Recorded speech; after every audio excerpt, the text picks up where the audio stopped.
Ilupay. Nabuhay pag-usap ng ilupay.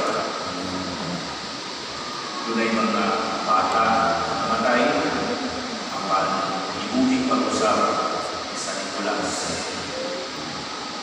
Pag-iintansat si San Nicolas isip. Ithatag